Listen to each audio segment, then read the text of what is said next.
Matthieu chapitre 13. Ce même jour, Jésus sortit de la maison et s'assit au bord de la mer. Une grande foule s'étant assemblée auprès de lui, il monta dans une barque et il s'assit. Toute la foule se tenait sur le rivage. Il leur parla en parabole sur beaucoup de choses et il dit: Un semeur sortit pour semer. Comme il semait, une partie de la semence tomba le long du chemin. Les oiseaux vinrent et la mangèrent. Une autre partie tomba dans les endroits pierreux où elle n'avait pas beaucoup de terre. Elle leva aussitôt parce qu'elle ne trouva pas un sol profond.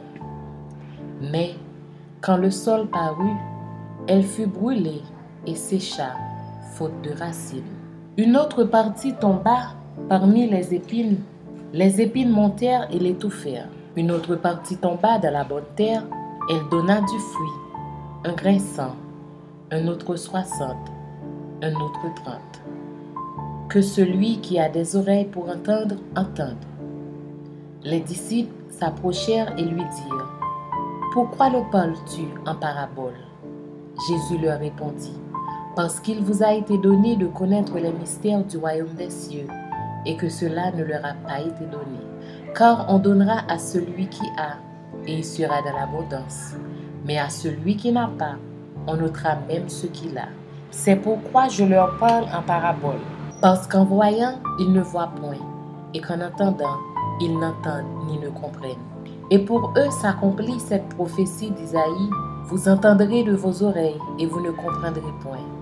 Vous regarderez de vos yeux, et vous ne verrez point. Car le cœur de ce peuple est devenu insensible. Ils ont endurci leurs oreilles et ils ont fermé leurs yeux, de peur qu'ils ne voient de leurs yeux, qu'ils n'entendent de leurs oreilles, qu'ils ne comprennent de leur cœur, qu'ils ne se convertissent et que je ne les guérisse. Mais heureux sont vos yeux, parce qu'ils voient, et vos oreilles, parce qu'elles entendent. Je vous le dis en vérité, beaucoup de prophètes et de justes ont désiré voir ce que vous voyez et ne l'ont pas vu, entendre ce que vous entendez et ne l'ont pas entendu. Vous donc, écoutez ce que signifie la parabole du semeur. Lorsqu'un homme écoute la parole du royaume et ne la comprend pas, le malin vient et enlève ce qui a été semé dans son cœur. Cet homme est celui qui a reçu la semence le long du chemin. Celui qui a reçu la semence dans les endroits pierreux, c'est celui qui entend la parole et la reçoit aussitôt avec joie.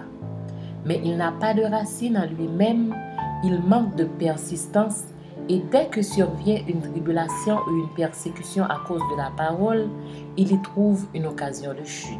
Celui qui a reçu la semence parmi les épines, c'est celui qui entend la parole, mais en qui les soucis du siècle et la séduction des richesses étouffent cette parole et la rendent infructueuse. Celui qui a reçu la semence de la bonne terre, c'est celui qui entend la parole et la comprend. Il porte du fruit et un grain en donne 100, un autre 60, un autre 30. Il leur proposa une autre parabole et il dit: Le royaume des cieux est semblable à un homme qui a semé une bonne semence dans son champ. Mais pendant que les gens dormaient, son ennemi vint, sema de l'ivraie parmi le blé et s'en alla. Lorsque l'herbe eut poussé et donné du fruit, l'ivraie parut aussi. Les serviteurs du maître de la maison vinrent lui dire: Seigneur, n'as-tu pas semé une bonne semence dans ton champ? D'où vient donc qu'il y a de l'ivraie? Il leur répondit: C'est un ennemi qui a fait cela. Et les serviteurs lui dirent: Veux-tu que nous allions l'arracher?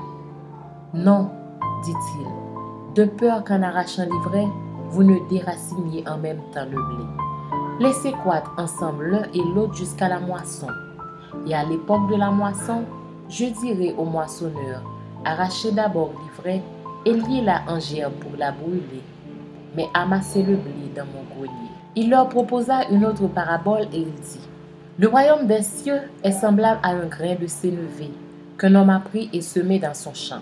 C'est la plus petite de toutes les semences, mais quand il a poussé, il est plus grand que les légumes et devient un arbre, de sorte que les oiseaux du ciel viennent habiter dans ses branches.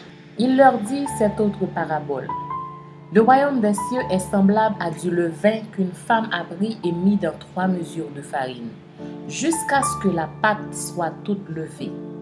Jésus dit à la foule toutes ces choses en parabole, et il ne lui parlait point sans parabole, afin que s'accomplisse ce qui avait été annoncé par le prophète. J'ouvrirai ma bouche en parabole, je publierai des choses cachées depuis la création du monde. Alors il renvoya la foule et entra dans la maison. Ses disciples s'approchèrent de lui et dirent: Explique-nous la parabole de l'ivraie du champ. Il répondit: Celui qui sème la bonne semence, c'est le Fils de l'homme. Le champ, c'est le monde. La bonne semence, ce sont les fils du royaume.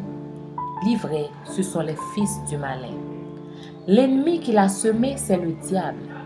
La moisson, c'est la fin du monde. Les moissonneurs, ce sont les anges. Or, comme on arrache l'ivraie et qu'on la jette au feu, il en sera de même à la fin du monde. Le Fils de l'homme enverra ses anges qui arracheront de son royaume tous les scandales et ceux qui commettent l'iniquité. Et ils les jetteront dans la fournaise ardente où il y aura des pleurs et des graissements de dents.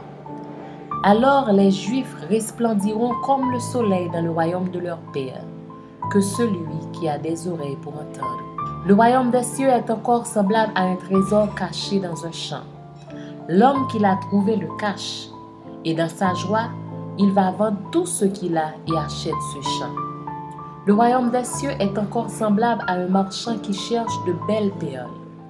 Il a trouvé une perle de grand prix et il est allé vendre tout ce qu'il avait et l'a racheté.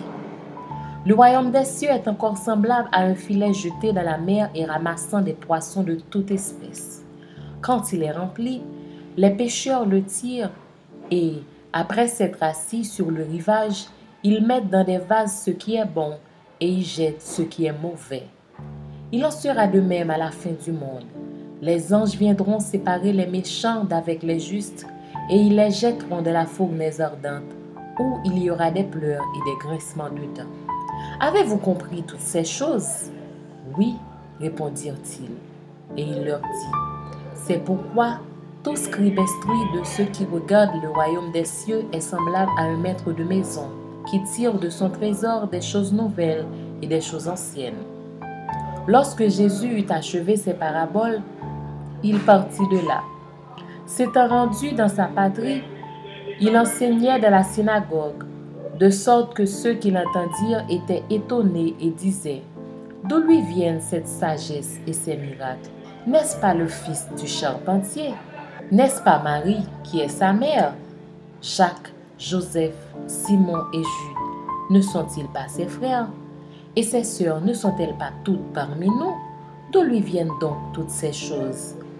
Et il était pour eux une occasion de chute. Mais Jésus leur dit: Un prophète n'est méprisé que dans sa patrie et dans sa maison. Et il ne fit pas beaucoup de miracles dans ce lieu à cause de leur incrédulité.